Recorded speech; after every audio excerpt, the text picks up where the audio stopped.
at yung information o whereabouts sa ni Senator Bato. Ang mahayag po ng Philippine National Police sa ngayon po ay minamabuti ng Philippine National Police na igalang ang mga proseso.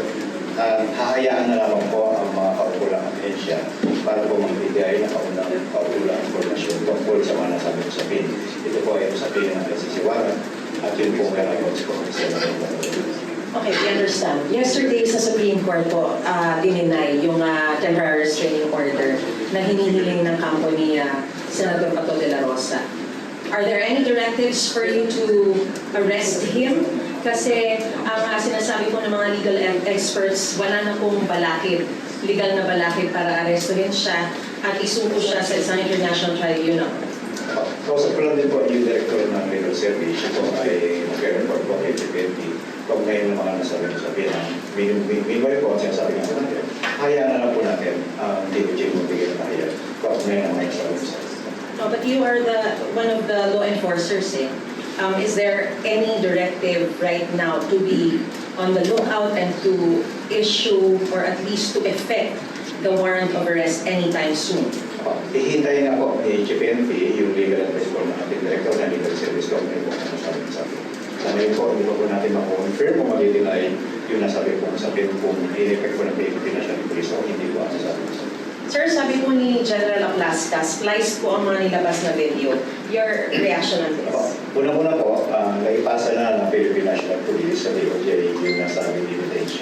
Ito po yung kabuuan ng information, CCTV footages, at iba pa. Pangalawa, at sinasabi nga po ng Philippine National Police na meron naman pong proseso at forensic examination para ma-validate yung mga information na isinumitin ng Philippine National Police sa DOJ. Ang matibay po ang maninindigan ng Philippine National Police kaugnay ng mga ebidensya na isinumite sa DOJ na ito po ay nakaangkla sa facts, evidence, at due process. Thank you, ma'am. Sir Jason, please. Morning. Is there going to be a specific task force that will be formed to effect this warrant? Kaya sabi nga po natin, may sapat na numero, specific na unit ng Philippine National Police para i-effect ang isang warrant of arrest kahit kanino man ito man maging senador o hindi man. Ang particular na unit na magsasagawa po nito ay ang CIDG. At base nga po sa sabihin na yan ng ICC warrant, apat po yung intelligence na sinasabi po natin na pwede na DOJ, ito po ang NBI at ang PNP. Ang sinasabi nga po natin, meanwhile, na habang wala pa pong kautusan sa Philippine National Police, either pinukontrol po natin ito po o hindi, ay mag-hitala po kami ng kautusan sa DOJ. Thank you, sir.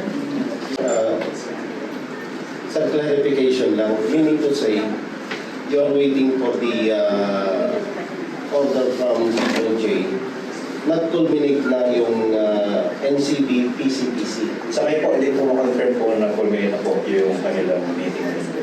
Pero sa ngayon po, sinasabi na po natin, pending na instruction po o pagkautusan lalo sa DOJ, hindi po kikilo sa Pilipinas. Pero sir, do you have a copy of the warrant po? Hindi ko po ma-confirm kung mayroong kopya ang Philippine National Police. Sir, kakailanganin niyo pa rin ba yung red notice from the Interpol? Yung pong red notice ay supposedly binibigay po yung from ICC to Interpol, Interpol to NCG/PCPC. At wala kayo nun? Hindi ko ma-confirm kung meron o wala ang Philippine National Police sapagkat ang magiging role lang naman po supposedly ng NBI at ng PNP, particular na si LDG, ay i-assist ang Interpol Manila. So purely assistance ang CIDG, PNP at sa Interpol Manila, sila po ang mag-i-implement kung meron lang po. So another clarification, meaning to say, yung Interpol Manila, humingi na ng tulong sa PNP. Hindi ko pa po ma-confirm sir kung humingi po hindi sapagkat nga po nagkaroon ng pagkabalang yung implementation na nasa may warrant dahil nga po makikita sa Supreme Court. Okay. Okay. Supreme Court, sir.